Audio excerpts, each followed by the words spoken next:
Hello, sisters.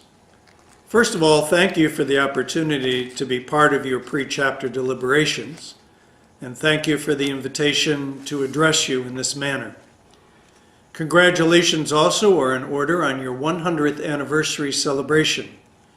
We STs rejoice with you, and we give praise to the triune God for all that you have accomplished these 100 years. On behalf of all the STs, we look forward with you to being part of the next 100 years. The two questions that I and the other generals were asked to reflect on and to respond to were, first, what do we as STs need from you, the MSBTs? How might you help us in our life and our mission? And what form of support do we think you could provide us?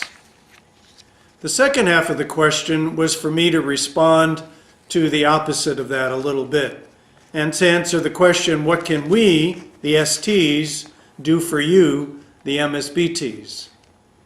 I'd like to address these two questions really as one, because they're very related, and to do this in the context of your Jubilee year. Having the opportunity to celebrate a Jubilee at this time is really providential. Jubilee time is a deeply spiritual time, as you know, a time biblically of restoration, a time to restore that which lays fallow, a time to forgive and to make new again.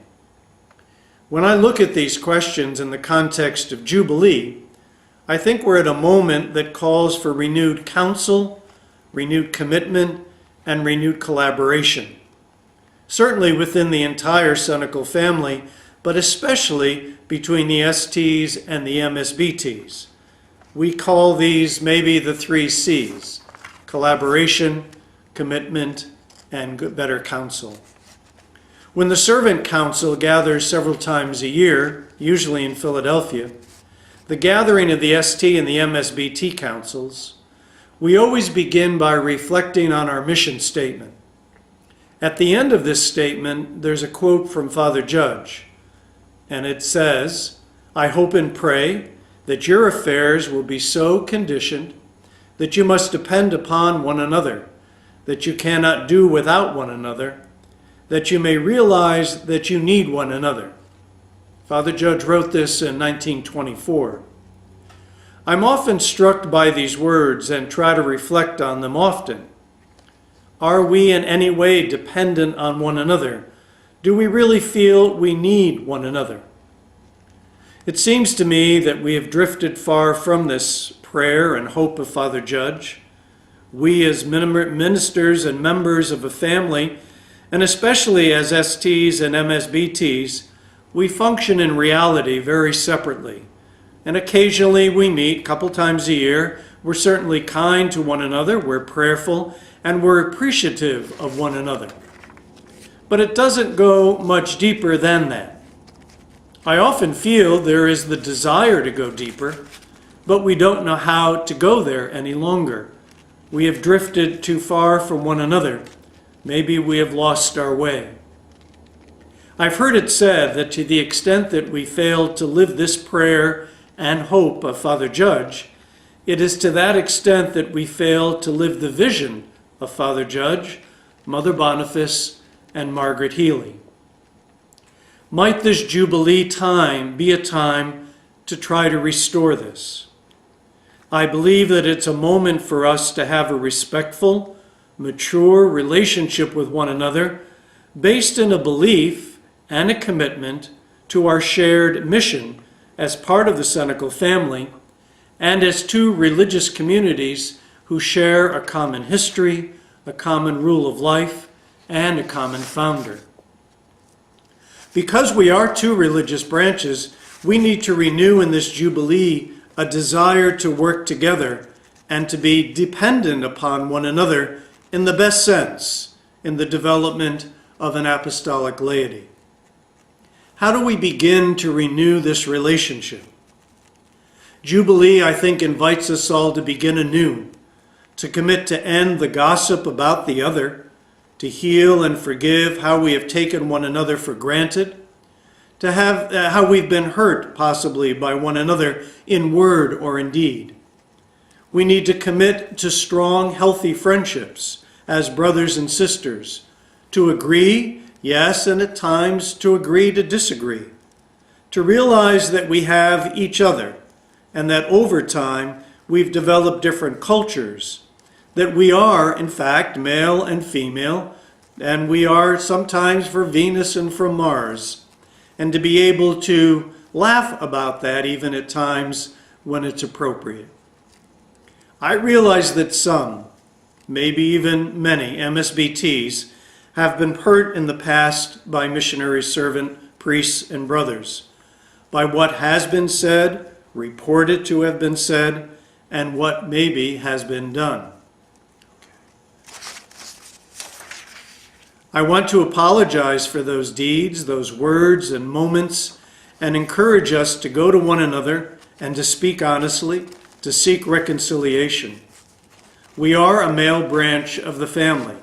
I believe we are a gift to the family, as I believe you are.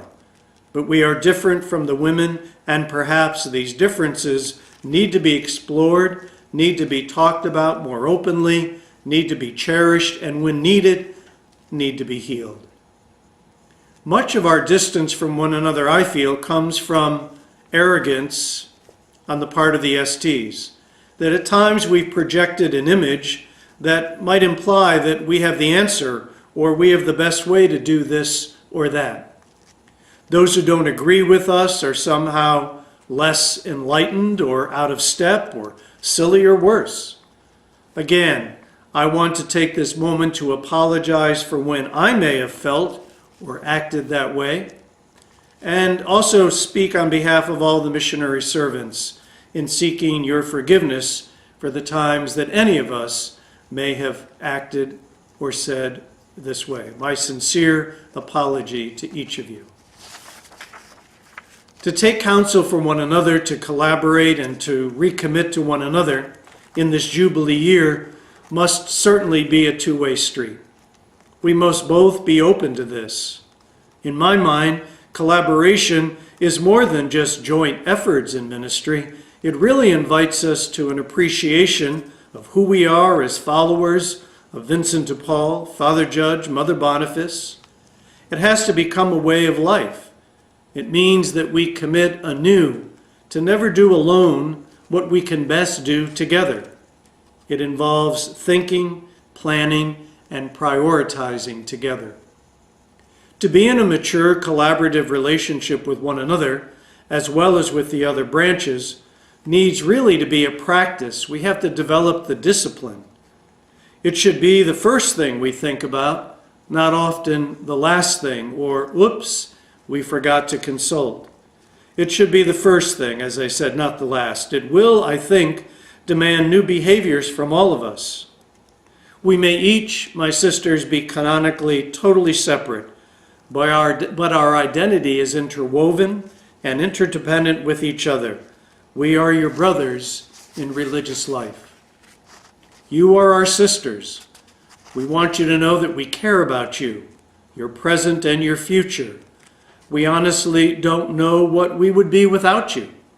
We don't think we can be members of a family if we are not all present around the same table, if we're not vital, engaged, and interacting.